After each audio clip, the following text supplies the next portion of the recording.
So it's always fun being the afternoon spot after lunch spot on a Friday, but I promise it'll be very fast and you can ignore it if you like. But seriously though, so this talk is a little bit different from a lot of the stuff at LASCON. It's basically the antithesis of applications. Everything is not an application of the network is probably what we're going to talk about today.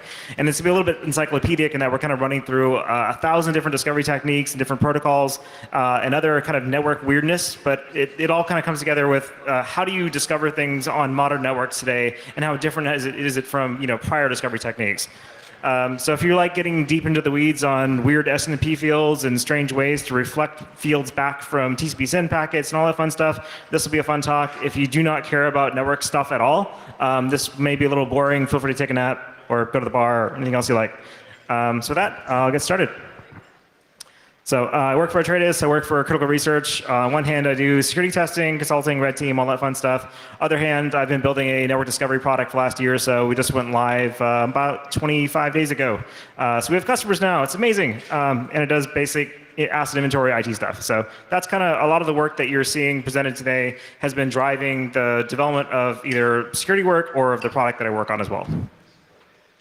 So why do we care about discovery in the first place? Well, if you're on a network and you're trying to figure out what the heck you have, that's step one of security in a lot of realms.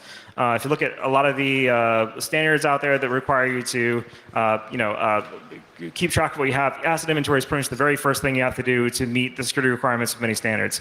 This is the kind of obvious thing is you can't secure what you don't know about, but also the fact that everything else builds on asset inventory. If you don't know what's on your network, you can't track patch levels, you can't track remediation, you don't know what stuff is pinging out to a third party, all kinds of fun stuff. So if you look at the way that older network discovery has been done, it's always been Active Directory-based, WMI, ping sweeping, running Nmap here and there. That doesn't really keep up anymore. So there's a couple of ways it doesn't keep up anymore, and we'll go into that a little bit. But the key point here is there's definitely room for innovation in the network discovery space, and I'm hoping to contribute a little bit to that with what I'm talking about today and some of the open source tools we publish. If you look at external asset discovery, this is very much in the wheelhouse of LASCON, where if you're trying to figure out what a company has application-wise and you want to break into it, because that's what we're doing, or at least defend it, you got to figure what's out there in the first place. And this used to be really difficult. You used to be, you have to go trawl through all the old ARIN records and say, okay, find me every customer allocated ARIN block that happens to have this company name in it, but not that company name, but this one over here is spelled this way. It would take hours going through all the ARIN bulk data or going through who is records, trying to figure out exactly what a company has. These days it's actually a lot easier, and the reason for that is it comes down to certificate transparency. Who's familiar with, show hands for who's familiar with certificate transparency? Awesome, okay, CT is amazing. CT is amazing because every single certificate that you care about as a security tester or as a security person is going to be published on the internet almost in real time when it's registered. So every extended validation cert has to be registered with two different CT public logs as of last year to be part of Chrome. Now the great thing about that is every high value website out there that has an EV cert is now immediately visible when that cert is published. So you don't have to go guess host names anymore. They're all published in the certificate transparency because that's where your subject alt names, your common name, all that stuff are posted. So CT is great. You can actually monitor CT in real time and find websites that are being registered as they're being registered. You can actually snipe these. You can find people setting up WordPress installations, and before WordPress is even properly installed, they have to allocate an SL cert for it. Well, if you pull the CT registration, the SL cert out of the CT registration in real time, you can actually configure that WordPress site, backdoor it, install your own modules, then reset the configuration again afterwards before the user even sees it in the first place.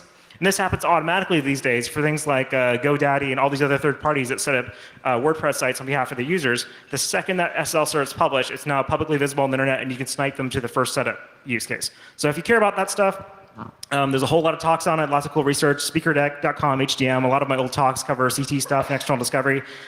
This talk is not that. This talk is the inverse of that. We're going to talk about internal network discovery.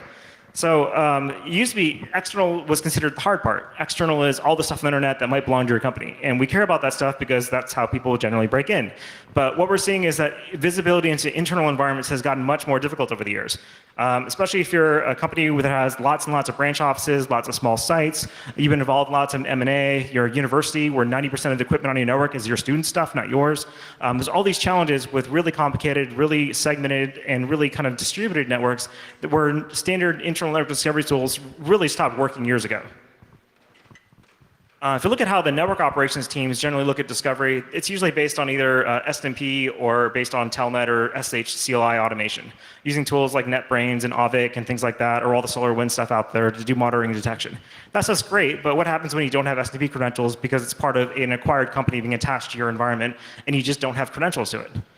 Same thing goes for AD. Most of the IT inventory tools out there, whether it's another SolarWinds product or whether it's something else out there that does software inventory, those all require being able to log into those desktops, usually over port 445 through SMB, and authenticate it to using Active Directory credentials. If you don't have Active Directory credentials, well, you don't get that anymore. And even worse, what if you can't even connect to port 445 because your new security standard says all desktops must have the firewall enabled even internally? So as we move towards things like the kind of beyond corp security model where we're hardening all of our desktops behind the firewall as well as outside of it, as more folks move into the laptops to BYOD, all of our typical discovery tools stop working entirely for internal. The fallback for all this, though, is a lot of companies are using things like Nmap and just straight ICMP pings to say, okay, here's the stuff that we don't know about, we can at least ping it with one of these tools. But they don't really go very far. Nmap is an amazing tool. I love Nmap. I've used it for, I think, almost 20 years now. What Nmap is great at is telling you exactly what services are running and exactly what kernel version is running on that system. It doesn't really tell you this thing's this particular access point, this is that switch, this is that printer. That's the level of coordination across all the fingerprints that Nmap doesn't do by itself. And there's lots of ways to wrap that. For example, the Metasploit software will wrap the Nmap XML and then use that to do additional identification on that, but it's not really the point of Nmap. Nmap doesn't do that type of identification. So the key point for all this is if most of the tools that do discovery today don't do it to give you discovery, they do it so they can sell you the thing they actually do. So that could be patch management, that could be monitoring, it could be inventory, but what they do is not discovery, what they do is something else, and discovery is how they get you there. So we talked about most of this. In addition to all the stuff we chatted about, there's also things like SDN, containers, clouds, virtualization. These are all throwing a monkey wrench into how folks do visibility and tracking internally today. As far as like how people are doing discovery, you'll see a lot of folks moving to passive discovery, things like NetFlow, which was a talk earlier about, talked a little bit about building your own NetFlow from traffic logs. You also see more folks using like centralized SDN type solutions where you're actually pulling SNMP from like Forescout solution where they actually do SNMP pulling of all their switches to find all the devices. So there's lots of new approaches that are being tried these days to help with internal discovery. But what nobody is doing, what there's very few innovation happening at all, is active scanning discovery. No one, it used to be back in the 90s, early 2000s, if you want to find stuff, you scan for it, you pinged it, you ran Nmap, you ran Nessus, you did something. These days, people are moving further and further away from active discovery because it's gotten much harder. The amount of information you can gather from a system on the network with a firewall turned on is very little compared to what it used to be. And a lot of folks have moved away from active discovery as a result. So the challenges with active discovery, of course, is if you have an authenticated discovery tool, it's spraying your password to everything on the network. Now, who here uses Responder as the first thing they do on a pen test? Okay, a couple folks. So Responder is great. It just passively listens to the network, waiting for someone to connect to it. So if you going into a new environment, you're about to do a pen test, you set up a laptop, you connect to the network, you run Responder, and you walk away. Sometime in the next 24 hours, there'll be a vuln scan, there'll be an asset inventory enumeration, there'll be a patch management tool, there'll be something out there that just connects to every computer in the network, gives you its password. And that's just how these tools work. They depend on something else logging into every single system on the internal network and giving it credentials it didn't have before, which is a huge security risk. Vuln scanners are notorious for this. Every time you run a Nessus scan with credentials, it's going to send you the stored credential to all those systems you try to connect to. And there's ways to limit your risk, ways to use reduced rights accounts and all that fun stuff. But most of the tools that do active scanning, especially credentialed ones, are security risks in that they expose your credentials to an untrusted third party on the same segment. You can man in the middle, lots of other fun stuff. Plus, they're not really as good anymore because of firewalling and so on. So if you look at the kind of new crop of security tools coming out for active discovery, they work a little bit differently. They're mostly focused on passive discovery techniques. They're not going to be looking at pinging your whole network and seeing how things respond. Instead, they're going to start off inside of your core network environment. They'll be pulling from your tap port. They'll be pulling NetFlow data. Companies like Senrio, Armis, Forescout, Clarity, et cetera. So it's a nice improvement for active discovery in that you see everything as long as it's talking, but there's some different challenges to it. If you try to use passive discovery tools for an environment that you don't have access to, one that's multiple hops away, one that's on a remote site, it's really challenging just to get your net flow out of those devices in the first place. It's also really challenging to figure out, to coordinate with a remote IT team, things like that. They're also kind of expensive because unless you have remote access to that environment, or you've got a device on the remote end or a virtual appliance on the remote end, it's hard to really capture the data you need for discovery. So these tools are great when you have the ability to do centralized deployments and when you can actually do remote site capture, but they start to fall down as soon as you get beyond that. So what we're really missing today is there's no great tools out there for like active discovery. And most of the research in active discovery really peaked in the late 90s, early 2000s. There used to be this huge zoo of network discovery tools out there. Everything from like Flash.c to Xprobe and POF, Queso, SynFP, all the AMAP. There's a bunch of THC tools, a bunch of ADM tools. Every hacker crew had their own little mini scanner they ran something for. There's old Legion tool from Rhino 9. There's all this stuff that used to exist. And now we've got Nmap. And Nmap's great because Nmap basically was an amoeba and gobbled up all those things, just like Metasploit did with all the exploits of the world and went through and implemented all of them. We've seen Nmap turn around and implement all the best techniques of all the old tools to bring them together. The challenge is there's not a lot of new stuff happening in active discovery space.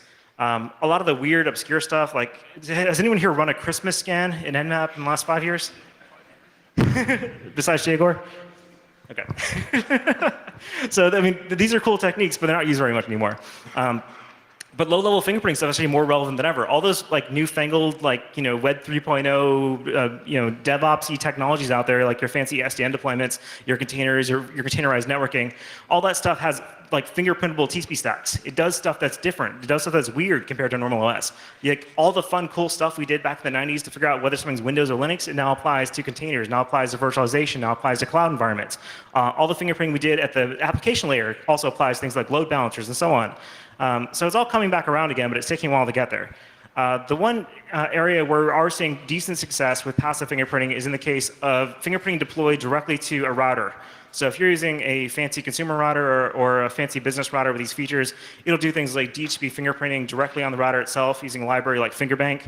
And those are cool ways to say, okay, what kind of devices do I have in my environment? Is it this kind of phone or that kind of phone?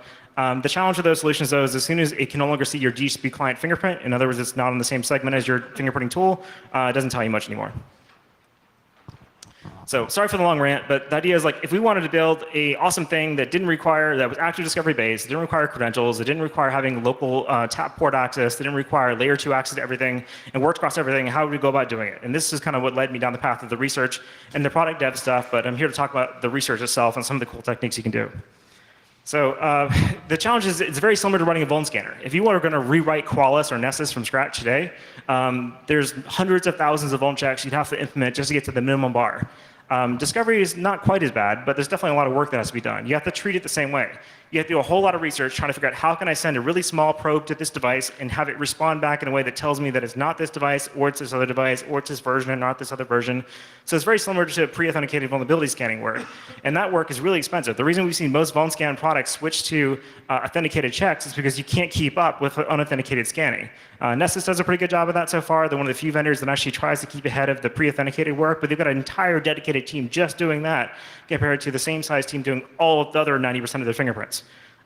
It's just a huge research effort. However, that's what I like doing, so I actually love this stuff. Let's actually treat this like a research project and look at this as doing applied research for the sake of device discovery at the same level that we've previously done for exploit development or vulnerability research. So starting off, this is one of my all-time favorite discovery technique I've been using since 1994, and I'll probably keep using until 2094 at this point, if I live that long. But so let's see. For folks who are familiar with like NetBIOS 137 UDP probes, I think I've given the answer away here on the slide already, but so you can use them to, of course, find the host name of a system. You can use it to tell you the work group of a system. You can tell the MAC address of the system remotely if it's not Samba, not faking out the MAC address. But there's the second query you can do. When you scan a system on the network for NetBIOS UDP over 137, you say, hey, what's your name? The device will come back saying, my name is Bob. OK, great, Bob. If you go back and then query that system again saying, hey, Bob, what are your IP addresses? It'll actually come back a list of all its IPv4 interfaces. Now, the really cool thing about that, those are the current active interfaces, including VPN adapters, cloud adapters, virtualization adapters, all that fun stuff. So you can find all your systems running a VMware virtualization stack on the local network using a single unauthenticated UDP probe to broadcast. It works great. You also get the MAC address back, which tells you more things about the environment. You can tell if the device is on a VPN. You can tell what the VPN IP address is. So if you're trying to figure out, is this device currently connected to a VPC using Amazon's VPN client, as long as you don't have the firewall enabled on Windows, it'll actually tell you through a single unauthenticated UDP packet. So I love this stuff.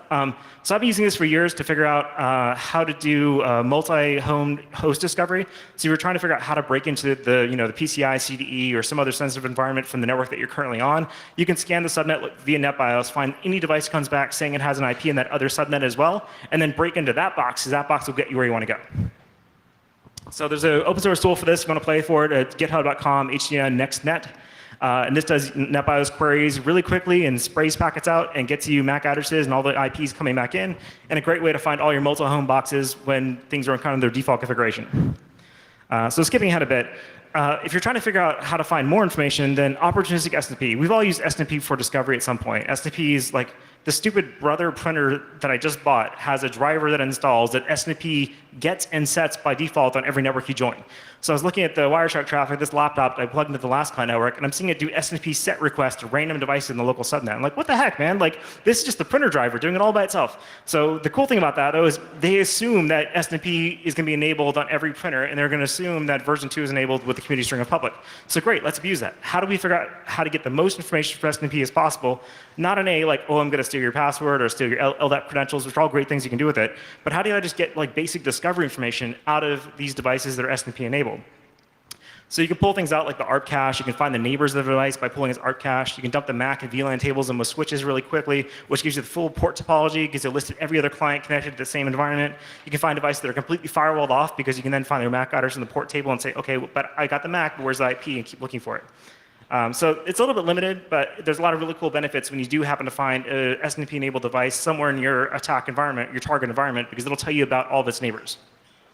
SNP really is the narc of the IT world. So an example here, if you want to dump the IT cache, this is telling us the MAC addresses of all the workstations in the same local network just by pulling the ARP cache of the printer. So as long as you had a printer somewhere, it's going to dump you all the information. So we're going to build on this example. We're going to make this like the base of our fort that we're going to build on top of this little kernel of information because it's so much fun to mess with. So you can take that base example a second ago, where you do SNP polling of this particular MIB, and say, great, this will tell me anything that's currently in the ARP cache of the printer. Well, what's in the ARP cache of the printer? Obviously, anything that talks to the printer is going to be in the ARP cache. As long as it's polled in the last 5 minutes or so, it'll be in the ARP cache of it. So all your workstations that have an active connection to that printer, their MAC addresses will show up in that printer. So if you dump the ARP cache to the printer, it's not just telling you, here's the IP and here's the MAC of things that are nearby. It's saying, here's the IP and here's the MAC of devices that are talking to this specific printer right now. So you know which systems are probably workstations that have a printer installed. And you know which ones are tied to what printer. So you're getting connection information out of it as well. You're not just getting the ARP cache. So let's build on a bit. Let's say we wanted to enumerate the remote subnet, the MAC addresses of a remote subnet. We can't do an ARP scan because it's across a firewall. We can get the ARP cache normally, but the ARP cache only tells us things that are currently in the ARP cache. That's not really enough to tell us. We want to find everything, not just what's currently talking to the printer today. So how do we force things to talk to the printer remotely? Well, the really easy mode is you spoof IPs. You say, okay, I'm in 192.168.0.whatever. My printer's in 192.168.1.whatever. Let me spoof traffic from 1 to the printer from every source IP of the destination subnet, and you'll cause all the reflected replies that end up in the ARP cache.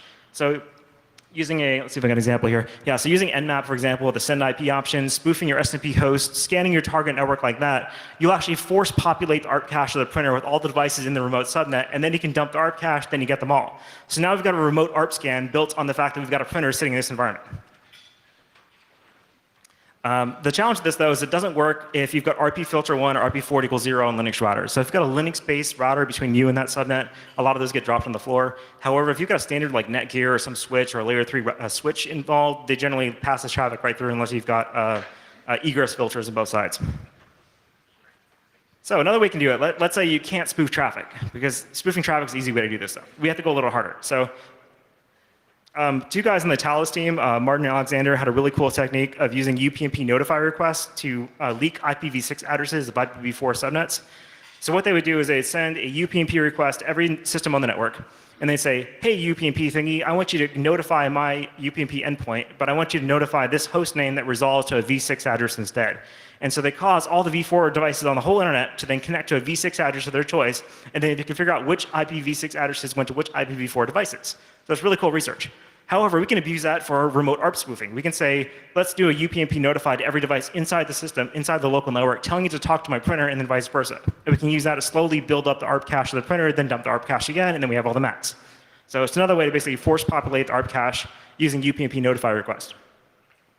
Another way you can do it, this works better for most corporate environments where you've got SIP phones, like IP phones in the environment. You can do SIP notifies and SIP invites to force calls between devices that then reflect back to the printer, because the destination endpoint of the call is specified in the UDP payload, not in the transport layer. So you can send a UDP payload to a phone saying, I'm making a phone call to your phone, and I want you to call me back at this other IP, and that other IP is the printer. Now you're populating the ARP cache of all your phones. You can also use it to find some of the desktops as well. So this is a cool technique. This is notified by Rick Lachey of Trend Micro. I'm not sure who's here today, but local guy here did some awesome work on it. So moving on to SNP, I know I'm going to hopefully beat this dead horse all the way into the ground here, but SNP v1 is really neat. The challenge with v1, which is the really, really, really old version of SNP, is that it has very few features. You can only request one OID at a time, or generally you can't do a get bulk request, which is the fast way to query stuff. You can only single OIDs. What you can do though is you can stack multiple OIDs into the same GET request at the same time, and almost every implementation out there will support this. So if the device only supports version 1 and it's really slow, you can still stack multiple OID requests into the same packet. The problem is there's no user-land tools that do this. You have to actually get into the wire level and actually stack all things together and do all the bear encoding, all kind of junk in SNP. So here's an example of what a packet looks like when you request 15 items in the same SNP v1 size. The only real limit on this is the response packet has to be smaller than the maximum set on the SNP server side, which is anywhere between 500 to 1400 bytes, depending on the implementation. So you get a lot of data. The neat thing about this, though, is let's say you wanted to enumerate every IP address of an SNP device, but with just one packet. Or let's say there's a whole bunch of really sensitive OID MIBs that you want to query, things like the stored LDAT password, the stored telnet password. You want to pull the ARP cache entries. You want to pull anything you want to pull out of SNP. You can now query about 15 of these at the exact same time with a single packet and spray that packet across the entire environment. So instead of having to first scan for SNP and then go back and query all these through a really slow SNP walk that does one query at a time, you get it all in exactly one packet really quickly. It's also good for DDoS. Same thing for get walk. So get bulk actually has the same attribute. Get bulk, you can actually, so get bulk is the way that you query multiple OIDs at once in SNP version 2. So it's only supported in version 2 and version 3. It queries an entire range of OIDs starting at a particular entry and then moving to the maximum value you set. But the cool thing about this, you can also stack those. You can put multiple get bulk queries into the same packet, and most devices, except for the IBM i-series mainframes, will respond to this just fine. And again, it's great for DDoS because you can get like a 1500 byte or even in some cases 6500 byte fragmented UDP packet as a response to one of these things by pulling a whole bunch of tables at the same time. So it's really neat. You can actually do, you can basically enumerate, you can dump every IP address, every MAC address, every ARP cache entry at the same time in the same packet across most environments with one packet. And the speed is ridiculous. So if you're going from let's do a quick scan to followed by a walk to doing a single packet, this is saving you about 50 packets in about 20, 30 seconds per host. Let's see, I think, here's an example of that. So grabbing all the Macs, all IPs, you've got 3 OIDs stacked here. These are 3 get bulks in a row, and each one of these is pulling an entire table from the remote device. So here's the first chance to win a Tradus t-shirt that is only slightly wrinkled looking. So I got squished in my bag over here. But basically, I only have size large. I apologize. But if you would like a size large shirt and you can answer this question, for SNP version 3, what does it tell you if you can't authenticate to it? You don't have a valid password. So SNP3 requires authentication, requires an 8-byte or more password for either off-priv or for the privacy password. So what do you get from SNP version 3 if you can't authenticate, besides the fact that it's SNP version 3?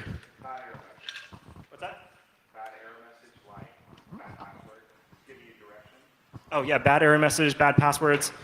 Close. Any other guesses? Okay, well, that was actually a close enough answer. You get a shirt. Where you go? Well, thanks, sir. So SNP version 3 has what's called an engine ID. An engine ID is this kind of opaque identifier, a bunch of big bag of bytes, basically, that says, if you want to talk to me, you have to authenticate to me, and you have to use this engine ID as part of the challenge authentication process.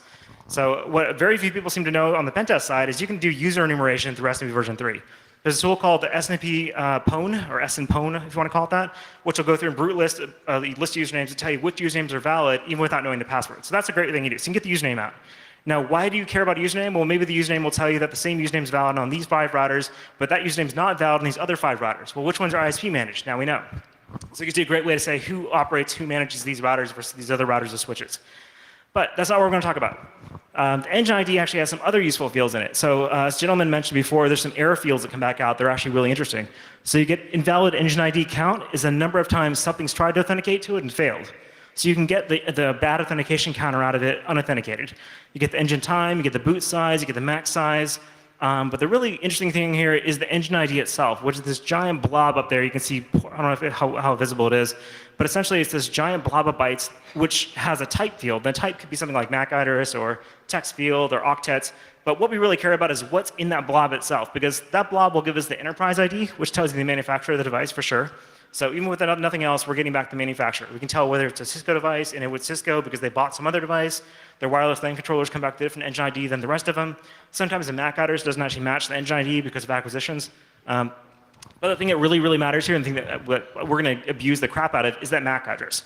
So essentially, even if you can't authenticate to a device through SMP version 3, you can get its MAC address remotely without authentication. However, getting the MAC address out is really tricky. It depends on the type of equipment. Some of them return the MAC address as the last 6 bytes of the engine ID field. Some of them do almost like EUI64 encoding, where they put an FFFE in the middle of it between bytes 4 and 2. Some of them are everything but the last 1 byte. Some are everything but the last 2 bytes. So you have to actually figure it out. You have to go through the millions and millions of replies. So we pulled the entire internet, got about 22 million of these things, dug through them all, and figured out how they're all formatted, and then built rules to map them all. So that's kind of where we ended up. Not only do you get the MAC address to these systems, but in cases where it's based on the net SNP open source software, you get a very different response, which is called a random ID. And the random IDs are pretty cool because it'll actually tell you, is this device uniquely this host or is it a different host? So if you're trying to find a multi-home device and you do an SME-v3 scan, you'll get back all of these random IDs from net SNP hosts. Anytime those random IDs are the same between multiple hosts, you know it's probably the same device. So now you've identified multi-home devices based on a wide scan by correlating unique values.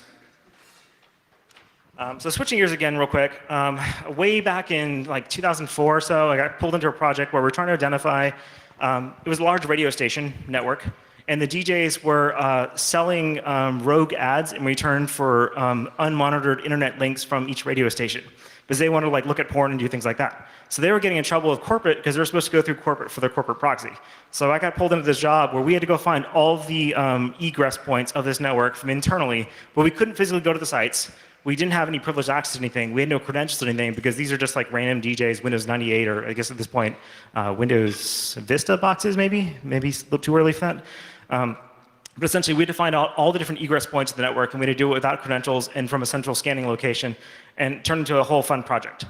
Where we ended up with this, the very first thing we did is we ran basically a spoofed SYN scan. So if you're going to send a SYN packet to every system in the internal network, and you're going to send it from an internet host, even though you're sending it on the internal network, the internal host will reply to that external host as if it's local and route it out its default route. So if that default route happens to go out a different interface than the one you're monitoring, and it comes back into your internet-facing host, you now know all the points of your network where traffic is leaving your network through other internet connections besides the one that you know about. So you can find VPN adapters that are default gateways. Back then, it was things like AOL dial-up would change your default route. So if you find a machine on the local network that had an AOL adapter and you scanned it, you'd actually see the packet coming back out of AOL instead. And the trick for this was we encoded the sequence number of the TCP packet itself, had the internal IP encoded as the same 32-bit value. So when we got the SYN ACK back, we just decremented one from that gave us the internal IP. We busted that DJ for having AOL installed. The challenge, though, was with spoofing this traffic, it doesn't like to cross firewalls very well, because anytime you hit egress filters on one side of another firewall, it'll drop your packets. So we played around with a couple of ways to do it. You can do ICMP as well. You can spoof ICMP where you encode like an encoded version of the initial destination into the ICMP data packet, spray that across the entire environment from an external host, look for the ICMP echoes coming back out, and then basically fingerprint them and then bust them. So it worked okay. The problem was as soon as firewalls, stateful firewalls that either managed ICMP state or TCP sequence states or did egress detection would break that. So we're looking at what are some other ways we can go and improve that technique from 13 years ago, make it better today, or however long it's been. It's been a long time. So NAT filters could drop this stuff, but UDP payloads actually work a lot better.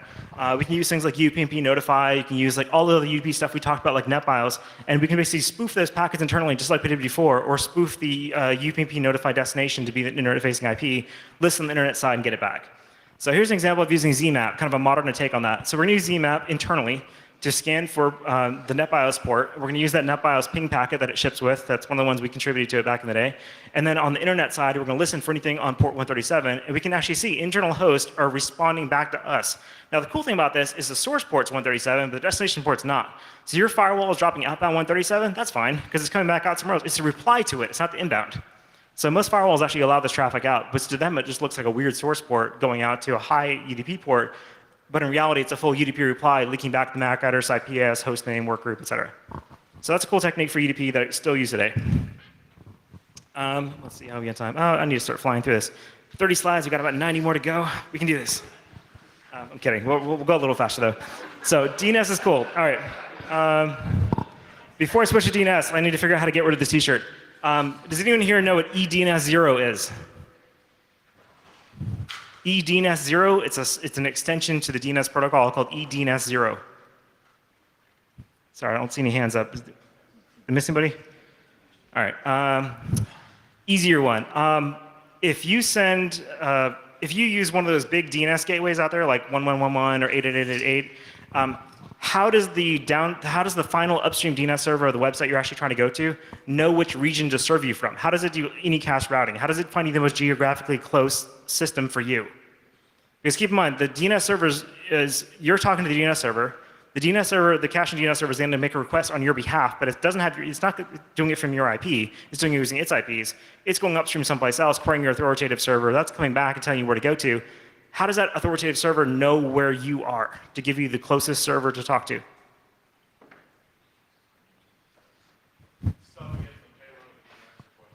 Yes, similar. Close enough, you get a t-shirt. So eDNS0 is an extension for DNS that increases the maximum size of the packet, but also supports something called client subnet discovery. So what happens is if you use the 8.8.8 DNS server, Google's a narc. Google will actually take your internal IP address, staple it onto the DNS packet, and forward it upstream to authoritative DNS server, who can then see, oh, this is where the user's really coming from, and then route you to the right response based on that. So they're actually taking your internal IP and sending it off to the real upstream DNS provider. However, they don't just send it directly. What they do instead is they encode just the /24. So it's okay, Google's not telling you your exact IP, just what /24 you're coming from, which is the same thing. So the cool thing about this, if you're doing a pen test or a security audit and you run your own custom subdomain, like a lot of folks do for Burp Collaborator or things like that, it tells you a lot of information about the environment. If you can query any DNS server, or you can force an internal client to make a DNS request on your behalf, you can learn a ton of information about the environment without doing really any work besides listening for an inbound DNS request. So the way this works is you'd set up a new fake subdomain like blah, blah, blah.mydomain.com, and set the NS record for that domain to point to an IP address you can monitor, like a DigitalOcean, VPS node, something like that. And all you do is sniff for traffic coming in and see what happens. So you do something like this. You do a dig request of your encoded string at your helper domain at the target. The target then queries its upstream resolvers that then eventually query your server and then times out and gets fussy about it. But in doing so, it actually does all this fun stuff. So you can actually put timestamps in these packets and have your final server echo back the timestamp it received and do a full round trip time. So you can actually build cool trace routes into the DNS doing this. Let's see. We can also figure out which resolvers a given internal machine is using. So if we query an internal box saying, look up my custom domain, it's going to query its resolver. The resolver is going to query us. We can then see that query and respond back saying, we were queried by this resolver in the DNS packet itself. So we can actually tell you where the DNS request came from. In other words, we can determine whether that particular internal DNS implementation or that client internally is using the proper DNS server or a rogue DNS server or something else. So this tells us a lot of cases like where this stuff comes from. So where this was used heavily was the Nebraska child pornography case where they busted a bunch of people. They used this thing called decloak.net. They used the same backend code as decloak, which is something I wrote a long, long time ago, mostly to bust Tor users. And it did things like this. It would use upstream DNS to correlate your ISP back to your IPs. Even if all your proxies are set up properly, if you could force your client to make a DNS request, it could then leak out your real ISP as a result. This is one of the techniques that's used by that toolkit for busting this child porn ring. So I think we talked about most of this. You can do things like you can identify weak transaction IDs, static source ports, other things like that. There's code base. The code for this is at github.com, HTML rumble-tools, but I'll point to it later. So you can, if you query, let's see, if you query 8.8.8, the upstream resolvers that come back are not 8.8.8. They're actually coming out of another anycasted IP. So you won't see a source query coming back out of 8.8.8. You will see a query coming out of one of these source IPs. So the difference between Cloudflare and Google in this case, kind of an aside, is that Cloudflare does not use the client subnet DNS, the client subnet extension to leak your IP. What they do instead is they say, based on the IP address that you see coming back out the other end of it, that correlates to the regional provider that you should serve your request to. So they can still tell you the general region of it based on which Cloudflare POP is the one querying you, but they don't actually leak your actual /24 in the process.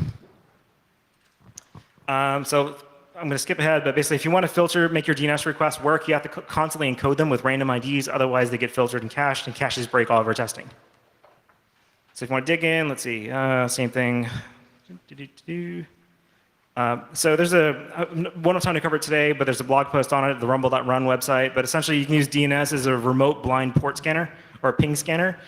You can force a DNS resolver that has access to a network that you don't have access to make queries that bounce against your NS server, that then tell it to resolve to another name server inside the internal network.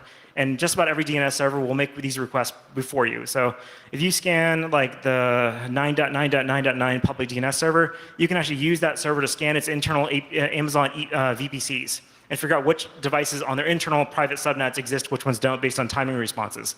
So that's all inside of a blog post at the rumble.run blog at this point. But let's see, skipping ahead, client subnet stuff. All right, so moving on to MAC addresses. We talked about lots of ways to get MAC addresses before via SNMP, via NetBIOS, but there's lots of other ways to do it. What there hasn't really been, is a lot of talk about how to fingerprint a MAC address. Obviously, the first 3 bytes means the vendor, and therefore you can look at the vendor, you get the rest. But that's actually no longer true.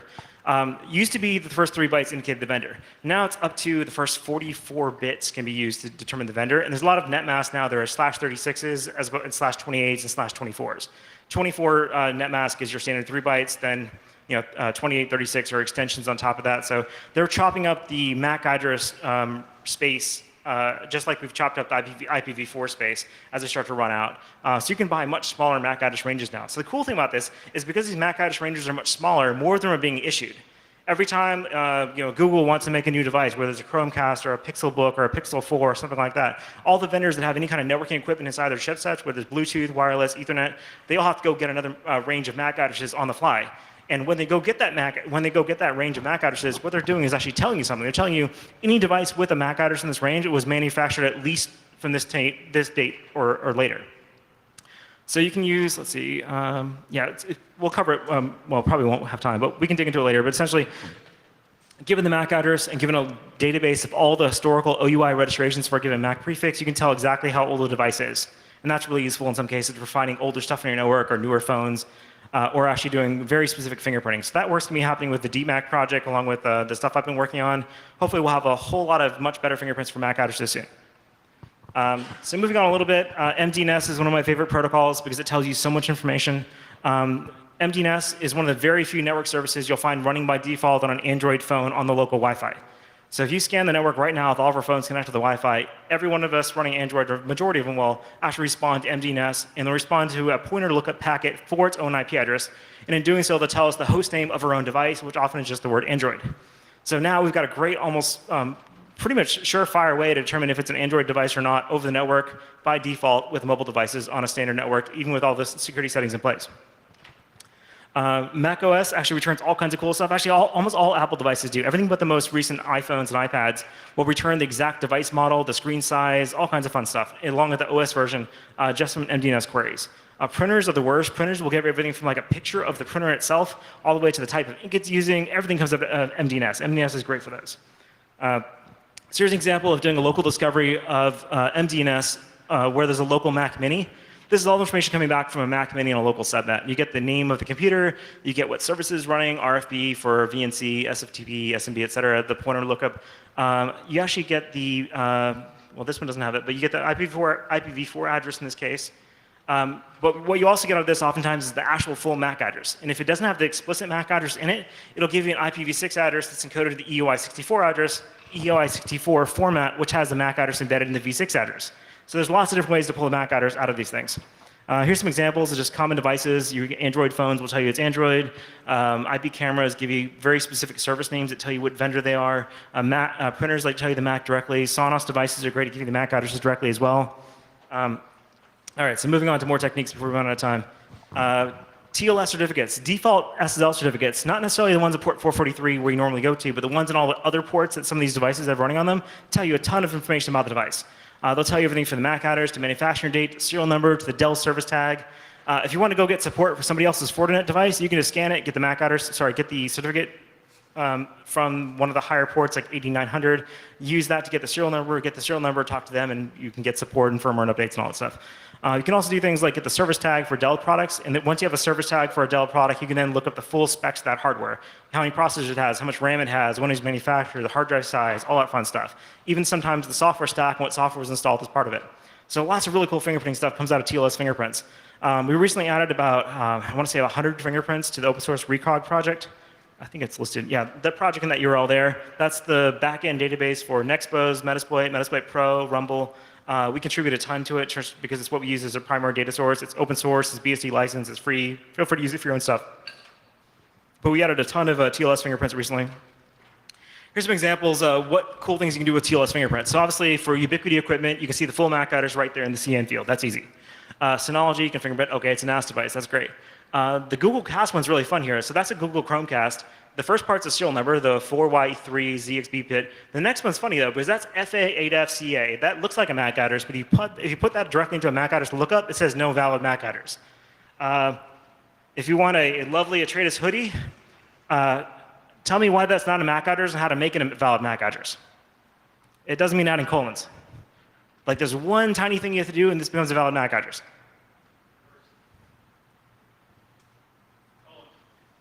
What's that? Colons? No colons, not reversing, not colons. Almost, okay, so. Is it the Indianness? Almost. There's so a normal MAC address is called a global MAC address, or basically just like IPs, you've got a multicast and a non-multicast field. If you have a local only MAC address, you flip one bit. So that F8 becomes an FA. So if you drop that FA, excuse me, that FA becomes an F8. And then if you look at that F8 address, it's actually the valid Bluetooth MAC address of the Google Chromecast. So we're getting the Bluetooth MAC address of the Chromecast over the network from a TLS certificate, but only if you know how to flip that second local bit. So it's kind of an obscure one, but an odd one there. Also fingerprint your Palo Altos, your network firewalls, things like that. So moving on a little bit to network manufacturer discovery protocols. There's lots of really cool ones out there. Brother Printers, like I mentioned before, has a ton of them. Ubiquiti has one that's on all of Shodan. Some are broadcast only, some actually go across the whole internet. The Ubiquiti one's really fun because it tells you the full MAC address, tells you the firmware versions, it tells you lots of great information about the device. The actual name of it, like direct-Carl. You know it's Carl's box. So things like that. You get tons of information out of these manufacturer-specific discovery protocols, and people very rarely scan for them because they're a pain in the ass to scan for. Like Nmap doesn't do any UDP discovery by default. Even if you specify UDP ports on it, it's generally doing very directed probes. It's not doing UDP-based manufacturer-specific discovery probes. This is a great way to get lots of information. So Shodan's been getting better at scanning these lately, but very few other tools out there do this today. Let's see. So just doing a quick rundown of other things you can pull MAC addresses from. With a product I've been playing with a little bit, we get MAC addresses from about 10% of the whole internet. We can pull the MAC address out remotely with no authentication. And we get these things out of things like SNMP with no authentication out of the engine ID field, version 2 of SNMP when the community string is available, MGNS, EY64 IPs, device-specific protocols, SSDP, DHCP hostname pointers, HTML pages, NetBrowser replies, TLS certs. There's like 1,000 ways you can pull something's MAC address. And once you have its MAC address, then you know how old it is, and you know what vendor it belongs to. You know almost what batch of devices it was in. You probably know what firmware it's running. So MAC addresses are great, but you have to really go beyond layer 2 to really work with them. So we talked about most of the stuff. Some projects here, I keep track of how old every MAC address prefix on the internet is. There's a GitHub repo, you can pull it down as a CSV file and tie that into your own stuff. So the Mac Ages project. Also work on the full OUI registry, the IEEE registry of all the OUI prefixes. You want to play with the raw data historically. This includes the DeepMap project, the Wireshark archives. It merges it all together in one big ass JSON database. You can grab the full daily updated JSON from that as well if you really care about this stuff.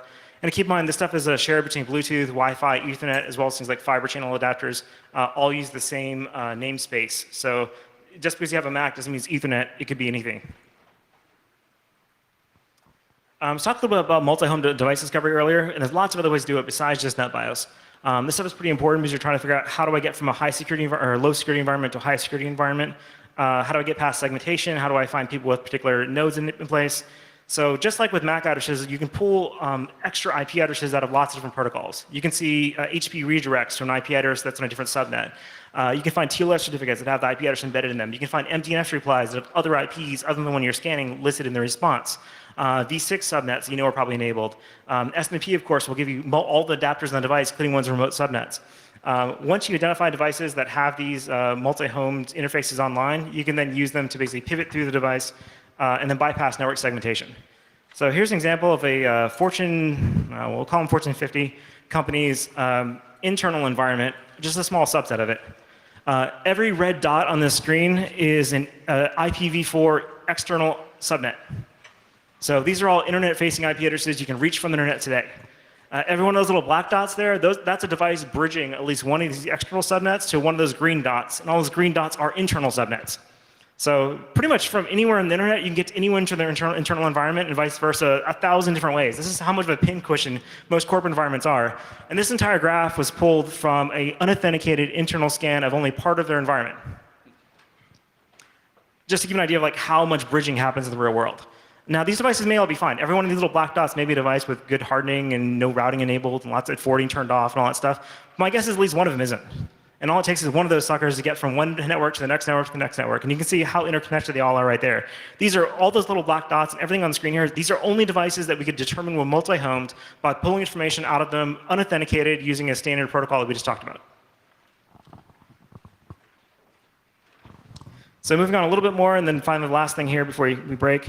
One thing that's really important to do on network analysis is to try to identify, is this device the same as some other device? Is this unique? Is this a multi-home device? Is it part of multiple things? Like, let's say you can't get a particular interface to tell you more than one IP. But you can say, what is this device, and is it similar to this other device over here, and use that to build up a multi-home list. So if you can positively correlate this device to that device being the same physical system, then you know it's multi-home because it has to be. So there's lots of unique things out there you can use for it. You can use MAC addresses are a pretty good starting point when you got those. Sometimes they're not unique though. TLS certificates are sometimes unique. DNS hostings are unique. But it gets hard. So given a wide enough view, how unique are these things in the real world? Well, MAC addresses tend to overlap a little bit. There's lots of bogus ones out there. You tend to have network storage devices use shared private IP addresses for their cluster backends, and those tend to overlap as well. But there are some pretty cool things out there. So the ones that we're using today that work really well are non-blacklisted MAC addresses, the NTLM SSP DNS computer name that comes out of the NetBIOS replies, with the one that's the full corporate .LAN domain. That's a pretty good unique identifier. This stuff is also really valuable if you're doing DHCP tracking. If you're trying to figure out whether the host over here is the same host you saw last week, these fields are pretty much a guarantee that the device is actually the same thing. The one I like the best lately, because if you follow all the guidelines and turn off SMB, how do you still find out if the device is the same one? Well, ends up the remote desktop protocol has a TLS certificate, and that certificate is valid for about 8 months or so by default. But as long as you're scanning within an 8-month window, you can follow that unique signature of that fingerprint of that certificate, and it'll tell you whether it's the same device or not, even if it moves between your wireless LAN and your corporate networks. And of course, for net SNMP-based SNMP implementations, that random ID, which is available pre-authentication through version 3's Engine ID, you can use that as well to confirm that a device is unique or not. So some examples here. If you scan all of Iceland, as one does, we have about 4.3 million IPs. We scanned them all in a few hours, and then we said, okay, which ones of these actually overlap? Which of these are multi-homed?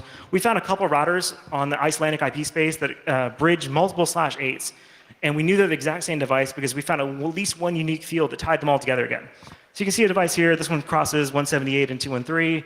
One down here crosses 157, 194, 213. We know it's all the same device because they're all part of the same scope. And on the right side there, this is one that had like 200 and something IP interfaces on it. And we actually verified this is actually the same router. If you cause an authentication error on one of those interfaces, you'll see the counter get updated in the other interface someplace else. So you can actually verify that these are actually the same device. So let's say I wanted to turn off parts of Iceland. That router would be a really good candidate. You knock that sucker offline, and a large portion of their environment goes offline. So even without doing a full trace route or having routing topology, we know that device is important. We know it's bridging multiple segments, and we know here's all the different ways that you can get this device from the internet. So that's pretty much it. Discovery's not dead. If you care about this stuff, reach out, talk to me. I love to collaborate and stuff. I like working fingerprints, protocols, open source tools. I worked on Metasploit forever. I'm going to work on this forever too. The Recog repo is the best open source fingerprint database for any kind of application layer fingerprinting that I know of. DeepMac is where we're going to be doing all the MAC address specific fingerprinting, and all the Rumble specific stuff is going to be that Rumble tools repository. That includes our DNS remote ping scan tools and things like that. I still have a hoodie to give away. Who showed up today and did not have a jacket? Did anyone not have a jacket? There we go, first one I saw. All right, sir. We try to keep people warm here in Texas. Here we go. You're welcome. Awesome, no questions. Thank you very much. Have a good day.